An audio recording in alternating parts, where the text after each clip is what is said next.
ఏం లేదు, ఈ మూడు గీతలు నేర్చుకున్నాం అనుకో ఇంగ్లీష్ రాత చాలా అందంగా నేర్చుకున్నట్టే.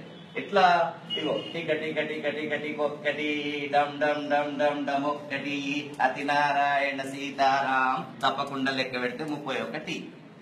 1 2 3 4 5 6 7 8 9 10 11 12 13 14 15 16 17 18 19 20 21 22 23 24 25 26 27 28 29 30 31 ఇలా రాగానే దీన్ని ఏ విధంగా చేసుకుంటే ఏ, ఇది బి, ఇది సి, ఇది డి, ఇది E, F, G, H, I, J, K, L, M, N, O, P మారిపోతుంది రాత తొందరగా.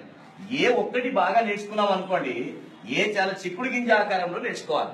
నేర్చుకున్న తర్వాత ఇట్లంటే పి అవుతుంది, ఇటు కింద గీస్తే డి, ఇట్లంటే పి, ఇది క్యూ, ఇది జి, కాలు గింతే రాస్తే ఓ, ఇట్లా ఇట్లా అనుకో ఎన్, ఇది ఎం, ఇది యు, ఇది డబ్ల్యూ, ఇది హెచ్, ఇది వై, ఇది సి, ఇక్కడ నుంచి ఇంతవరకు రాస్తే సి, ఇట్లా ఇట్లా అనుకో ఈ, అక్కడ రాసి చుట్టూ పెడితే ఐ, ఇట్లా అంటే ఎల్, ఇది జే, దీంట్లోనే కే, దీంట్లోనే ఎస్, దీంట్లోనే ఎక్స్ రాసినాం అనుకో ఏ సన్నగా రాసి బి పెద్దగా రాయవద్దు.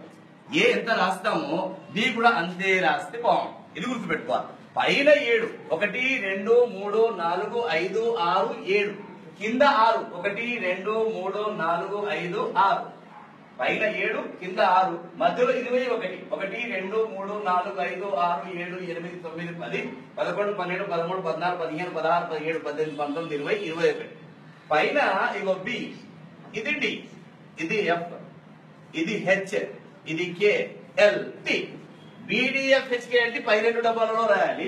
ఇగో G, J, P, Q, Y, Z ఇవి కింది 2 డబ్బాలలో రాయాలి ఫోర్ములా కాపీలో.